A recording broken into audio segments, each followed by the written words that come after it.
Querido amigo, querida amiga, dando continuidade aos nossos estudos aqui da disciplina Direito do Trabalho, nós temos por objetivo agora tratar sobre integração, interpretação e aplicação das leis trabalhistas.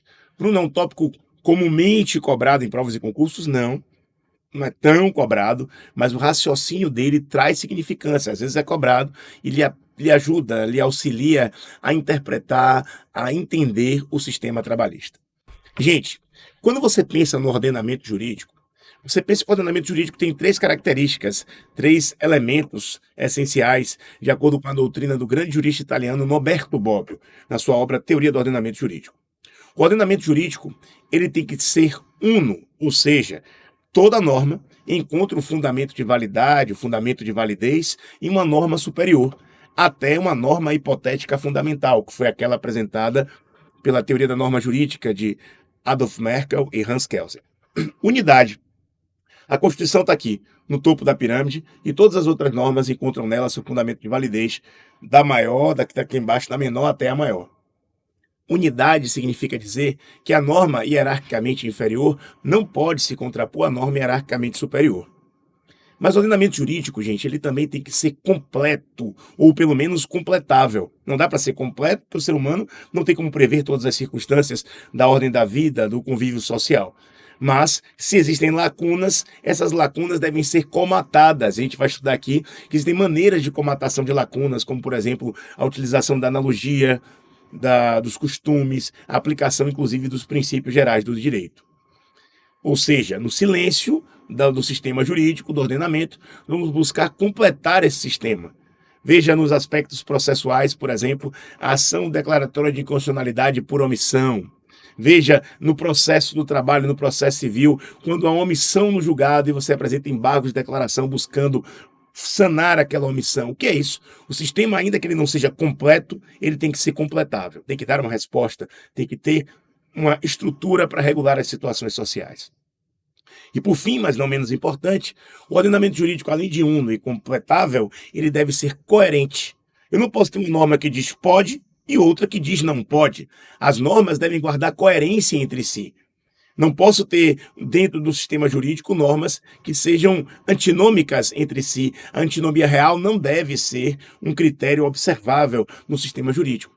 As normas têm que ser coerentes. Então, por exemplo, quando você for estudar aqui o direito do trabalho, também o direito civil e outras disciplinas, quando você vê a aplicação disso na esfera processual, você vai ter o quê? Os órgãos superiores, o Tribunal Superior do Trabalho, o Superior Tribunal de Justiça, o Tribunal Superior Eleitoral, eles vão uniformizar a jurisprudência. Porque às vezes você tem o TRT da 5ª região dizendo pode, o TRT da 3ª região dizendo não pode. Isso gera o quê? Insegurança jurídica. O sistema jurídico deve ser o quê? Coerente, deve buscar dar uma resposta uniforme, porque o poder é um só. E porque o sistema jurídico é um só.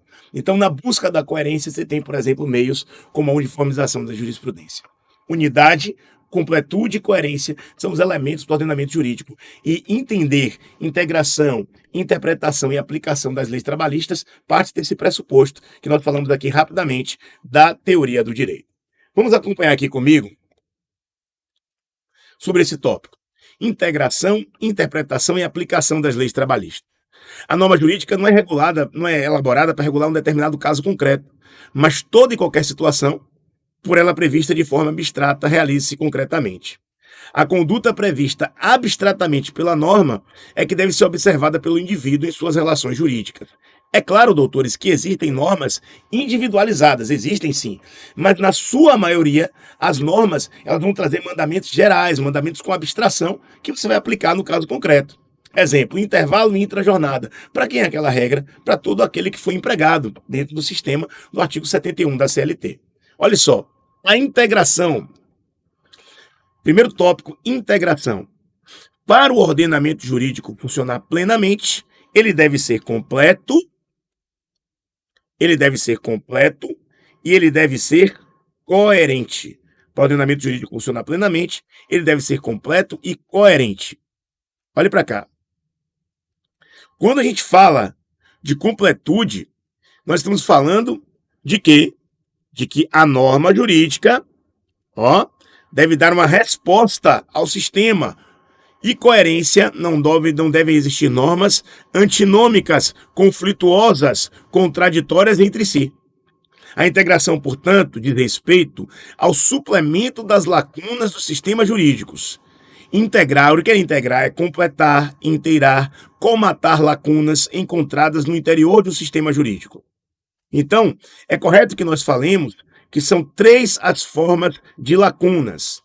A lacuna normativa, aquela que decorre da ausência de uma norma sobre um caso.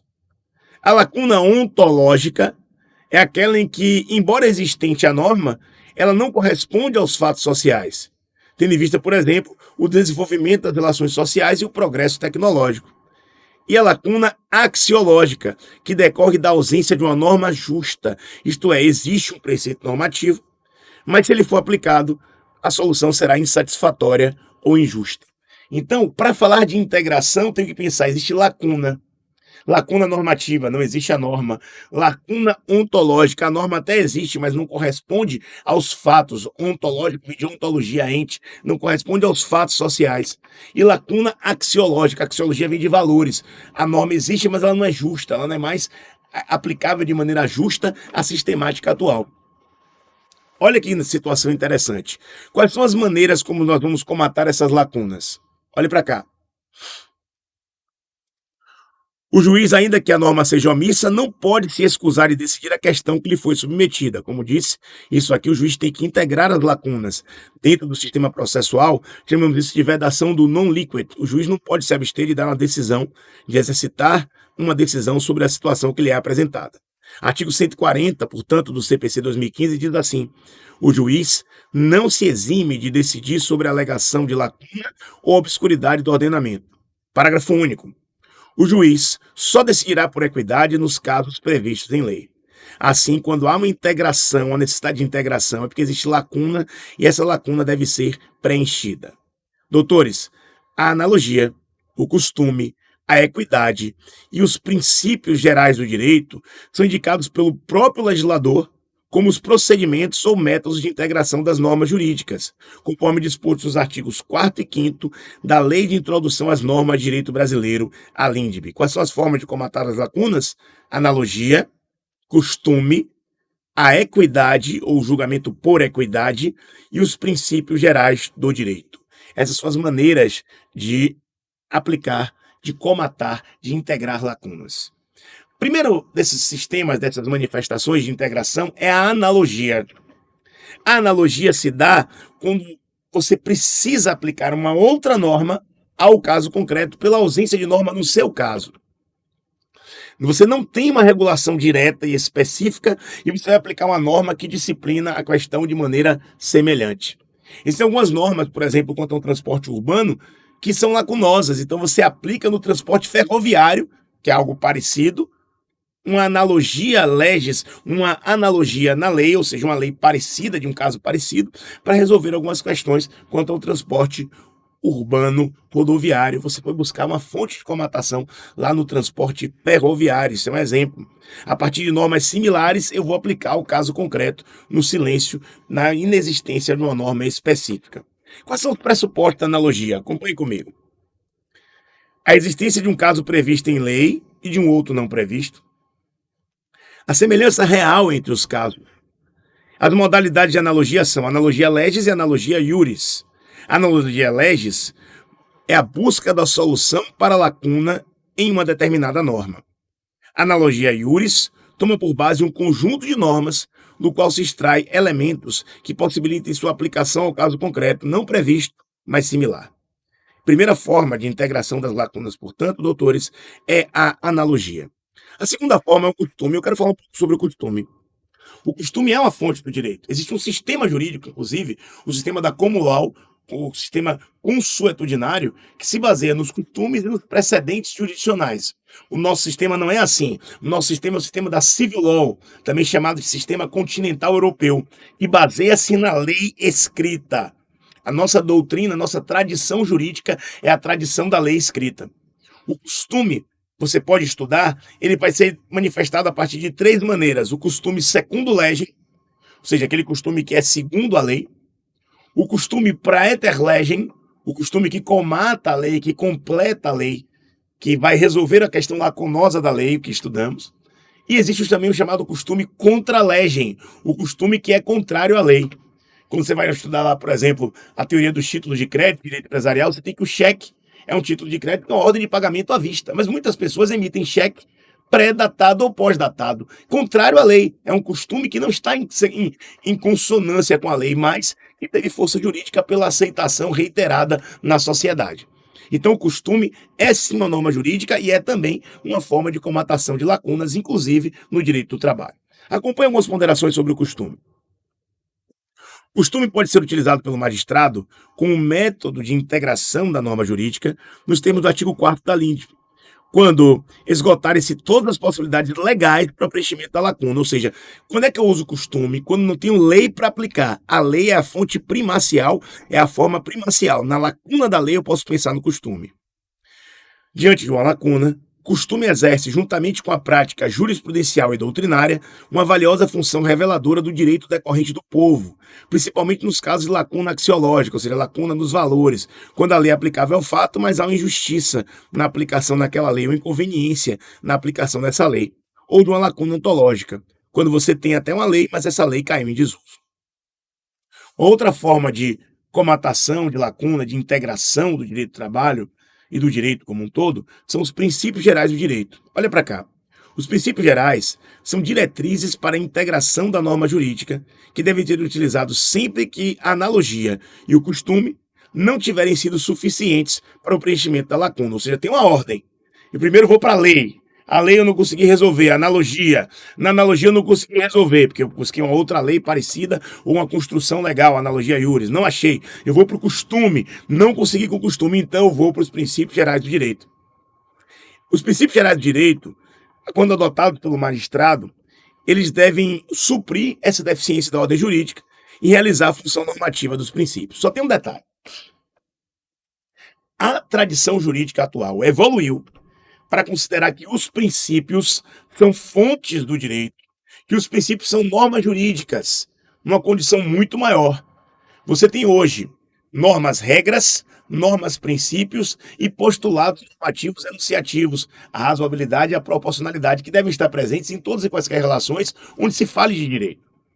Princípio, portanto, ganhou muito mais força. O princípio tem função informativa, informando a atividade do legislador. O princípio tem função interpretativa, auxiliando o intérprete na hora de decidir qual aplicação realizar. Por exemplo, o princípio do indúbio pro operário. Na dúvida entre duas interpretações possíveis, eu vou aplicar aquela que é mais favorável ao empregado, porque ele é hipossuficiente. Lá no direito penal, indúbio pro réu. Na dúvida entre essa interpretação e aquela, eu vou pela presunção de inocência, né, ligada à presunção de inocência, naquela que é mais favorável ao réu. Que é isso? É o princípio com função interpretativa. E o princípio hoje tem função normativa. Eu aplico o princípio ao caso concreto. Exemplo, ainda que a carteira de trabalho do empregado tenha sido assinada, que ele entrou, começou a trabalhar no dia 1º de janeiro de 2024, se na prática ele já trabalhava desde 1º de janeiro de 2023, vai prevalecer não o que está no documento, mas aquilo que eu provei no fato, aquela verdade real, provada testemunhalmente. É um princípio aplicado aqui. O juiz vai julgar com base no princípio da primazia da realidade. Quando ele o faz, ele aplica o princípio como norma jurídica. Por que eu estou fazendo esse parêntese rápido aqui sobre princípio?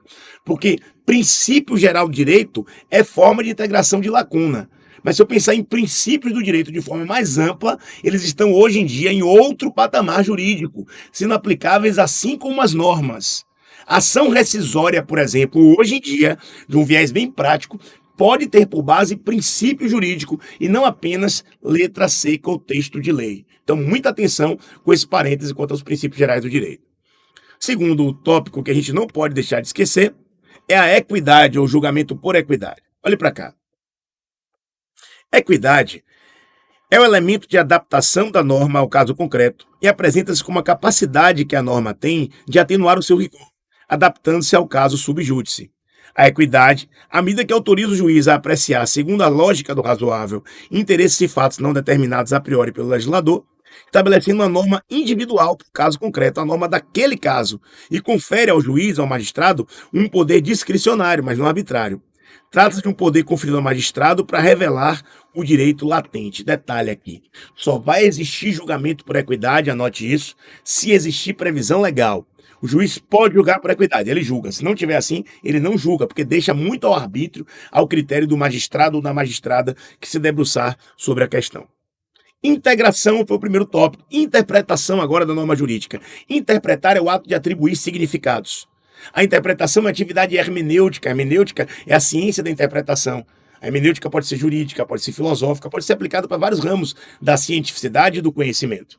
A hermenêutica jurídica, ela é a interpretação da norma jurídica. É necessária a interpretação do texto para que ele não fique isolado do seu contexto e de outras questões. Interpretar a norma é atribuir significado a esta norma, é estabelecer sua exata extensão e definir a possibilidade de sua aplicação a um determinado caso concreto. Isso é aplicar a norma jurídica. Quais são os métodos ou sistemas de aplicação da norma? Primeiro sistema, acompanhe comigo, o sistema exegético. Parte do pressuposto que o intérprete está preso à lei, devendo definir exatamente seu significado em conformidade com a vontade do legislador. Todo direito está na lei, sendo esta apenas a expressão da vontade do legislador.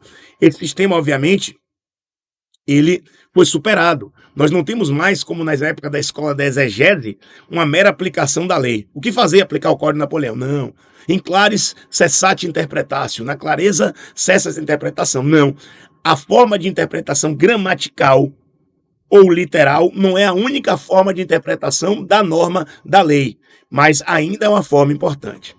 Sistema histórico parte da premissa que não basta inquirir a vontade geradora da lei, sendo necessário observar também a evolução histórica da sociedade para compreender a vontade da norma no momento da sua aplicação. Não se deve considerar apenas o que o legislador disse na época, mas o que ele diria se ele vivesse no contexto atual que nós estamos enfrentando. Então, o que nós temos aqui como base interpretativa são as formas de sistemas. Sistema teleológico finalístico é aquele que vai buscar a finalidade da norma, devendo o intérprete orientar-se pelas necessidades práticas que o direito visa atender. Sistema da livre pesquisa científica, acompanha aí comigo, admite que a lei não se constitui uma fonte completa e suficiente do direito. Tal sistema proclama que o juiz, no silêncio da lei, deve procurar a solução na natureza objetiva das coisas. Sistema do direito livre. A interpretação é um problema metajurídico. Não contendo a lei todos os comandos necessários para abranger todos os fatos que ocorrem da vida concreta, a sentença é também um ato criativo, de justa distribuição do direito. A lei só pode governar para o presente e não para o futuro.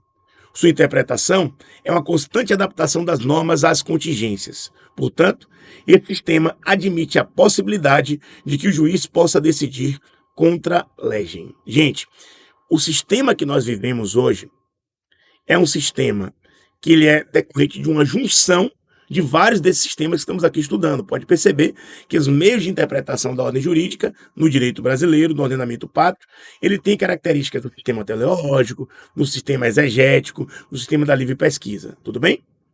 Interpretação gramatical. Quer interpretar gramaticalmente ou as formas de interpretação é você fazer a leitura. Olha para cá. A interpretação gramatical é a exegese literal, é a hermenêutica literal. O que a lei diz? O que está escrito? E é importante e é valiosa. É um primeiro critério interpretativo. Saber o que está escrito. Os signos, quais são os significados atribuídos pelas palavras.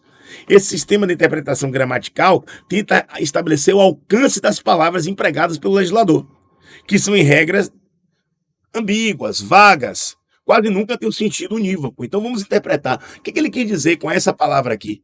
O que ele quis dizer com esse tópico aqui? Pronto. Isso é interpretação gramatical. Só que a interpretação não é apenas gramatical. Você deve somar, justapor as técnicas de interpretação, as técnicas do uso hermenêutico. Então você vai ter gramatical literal somada a outras técnicas. Por exemplo, interpretação lógica. Acompanha aqui comigo. A interpretação lógica é aquela pela qual o intérprete emprega raciocínios lógicos que levam em consideração os períodos da norma, combinando entre si com o objetivo de atingir o perfeito alcance e sentido dela. Fazem parte do método lógico de interpretação, entre outras. Isso é de uma importância crucial, tá bom? As regras lógicas de interpretação permitem a adoção de uma solução mais justa ou precisa para um determinado caso concreto. Gente, isso é de uma importância crucial. O sistema da interpretação lógica é o mesmo sistema da interpretação gramatical. Não deixe de observar esses critérios que são de importância significativa. Interpretação sistemática. Bruno, o que é interpretação sistemática? A lei ela não é considerada isoladamente. A norma não é considerada sozinha, uma norma que isolada, ela não é uma ilha, ela é componente de um ordenamento, um sistema jurídico. Então você não pode pegar uma norma isolada e considerar apenas o que ela diz. Se fosse assim, matar alguém, é pena reclusão 6 a 20 anos lá no direito penal e você sempre vai ser preso. Quer dizer, o policial que lhe defendesse do ladrão que está invadindo sua casa para lhe matar, ele atinge e termina por levar a óbito aquele ladrão atirando e lhe protegendo, ele vai ser preso? Se eu pegar a norma isoladamente, sim. Mas se eu considerar que essa norma faz parte de um sistema jurídico, não. Então, interpretar sistematicamente é não considerar a norma, a lei, o texto normativo, o que for, sozinho, como uma ilha, mas considerá-lo como parte de um sistema. O sistema deve trazer o quê? Critério de coerência. E é assim que a gente vai interpretar a norma dentro desse sistema da interpretação sistemática. Olhe para cá. É uma conexão entre os diversos textos normativos. Ou seja, considera o sistema em que se insere a norma, relacionando-a com outras normas que tratam do mesmo objeto.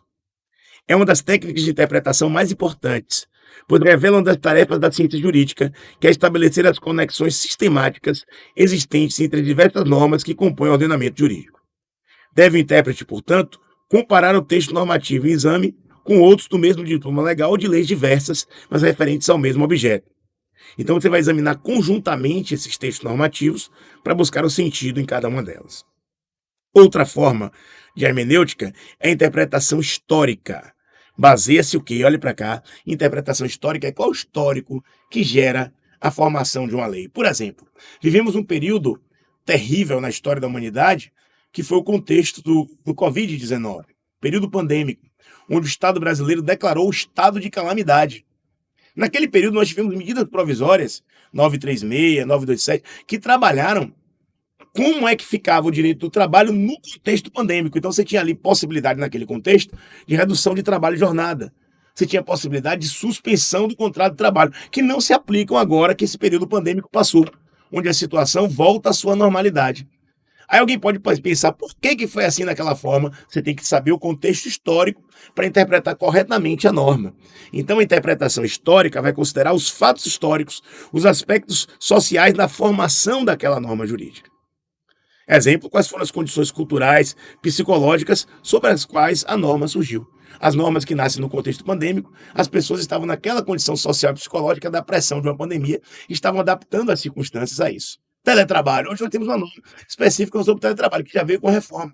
Mas no contexto pandêmico, o teletrabalho se tornou muito mais facilitado pelo contexto que assim determinava. Interpretação sociológica ou teleológica, também chamada de interpretação finalística. Qual é a finalidade da norma? Olhe para cá.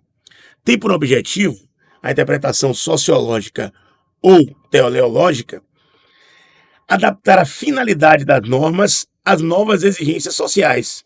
E para atingir esse objetivo, o intérprete deve procurar o fim, a ratio ou a razão do preceito normativo para que a partir dele possa determinar o seu sentido. Isso é de uma importância muito grande, porque a gente está falando aqui dos critérios de interpretação, tá?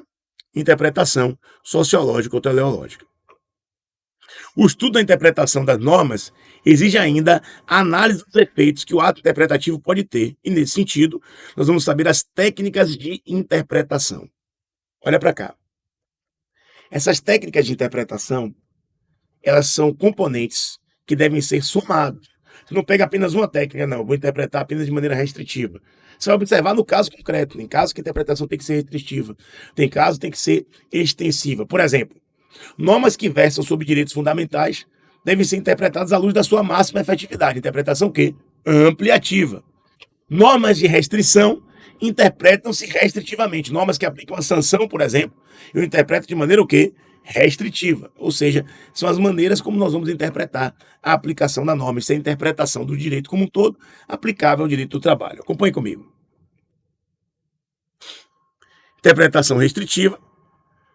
Temos a interpretação extensiva e a interpretação autêntica, também chamada de interpretação legal legislativa, que é aquela realizada pelo órgão que elaborou a norma interpretada, e que por meio de outra norma jurídica tem por finalidade declarar o seu sentido e o seu conteúdo.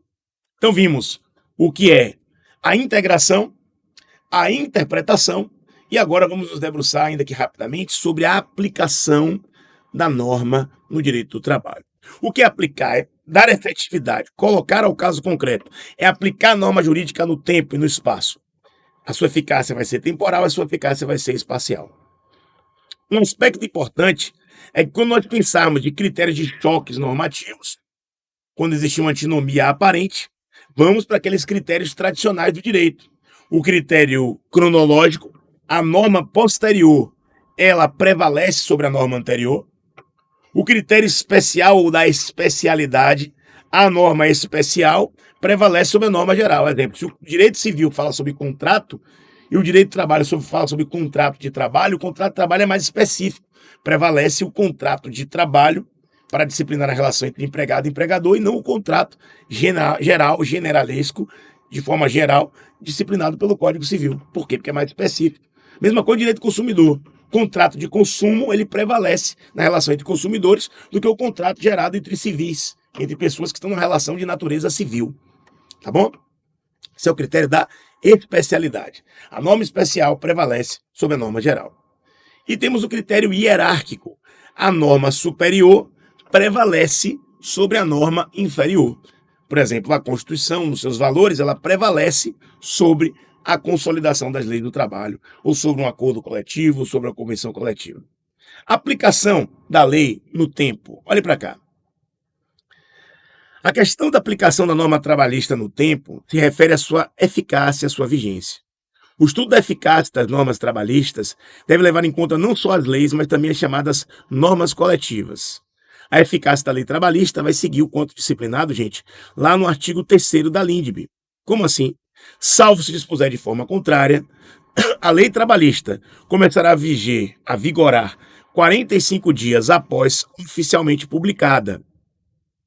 Portanto, ela se torna aplicável no dia por ela indicado ou na falta de uma indicação expressa 45 dias após sua publicação. No entanto, a lei pode fixar um prazo maior entre a data da publicação e o início da sua vigência. A aplicabilidade pode dizer que a lei foi publicada hoje, mas vai viger daqui a um ano. Esse período é chamado de vacatio legis, esse interregno entre a publicação e a entrada em vigor. Não é comum, portanto, a ocorrência de vacatio legis no direito do trabalho, mas nós tivemos algum exemplo de vacatio legis. Qual foi o exemplo de vacatio legis que a gente teve, professor? A reforma trabalhista. Eu disse aqui que a reforma teve uma vacatio legis de 120 dias. Já tinha sido publicada a norma, a Lei 13.467 de 2017, mas ela só começou a viger 120 dias depois, no dia 11 de novembro de 2017. Agora, o que a gente tem que considerar ainda sobre a vigência do direito do trabalho? Vigência temporária determinada, que ocorre na hipótese de seu elaborador da norma, fixar o tempo de duração. Então, existe também a vigência para o futuro, sem prazo determinado, com duração até que sejam modificadas ou revogadas por uma outra norma. As leis trabalhistas normalmente têm vigência para o futuro, não contendo prazo determinado de vigência, ok? Isso não ocorre com as normas coletivas, porque elas têm vigência temporária. Olha para cá, convenção coletiva e acordo coletivo, prazo máximo de 2 anos.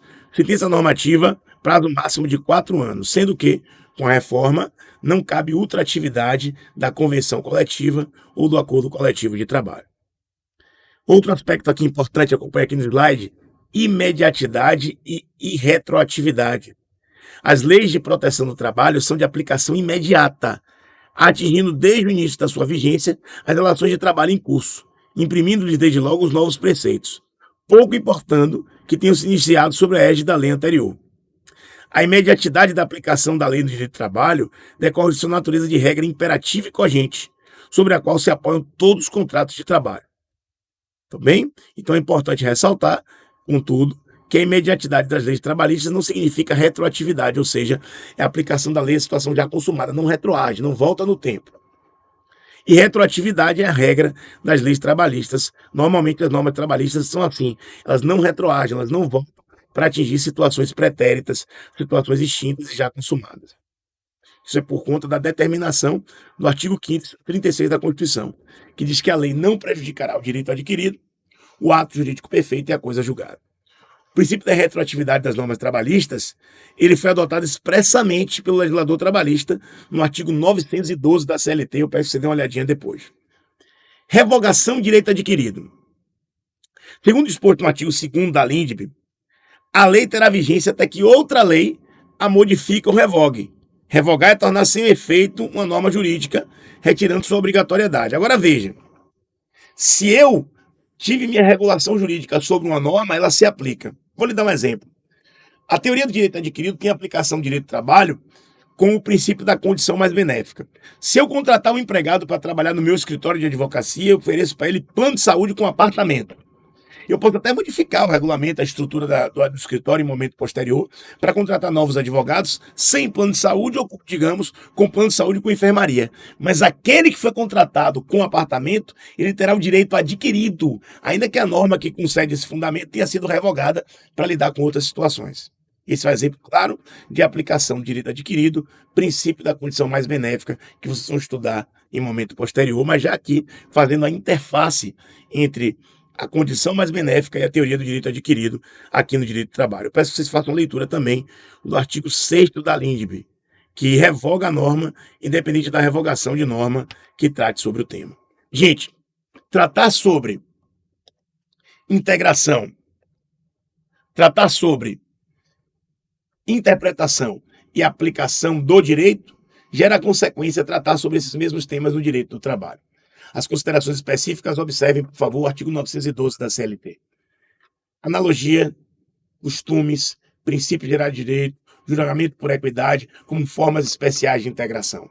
Lembre-se sempre que as normas trabalhistas, elas, em regra, são marcadas pela não retroação ou pela irretroatividade. Esse é o segundo ponto do nosso conteúdo. Eu espero que vocês tenham gostado. E vamos para mais. Vamos continuar estudando juntos o direito do trabalho. Um abraço.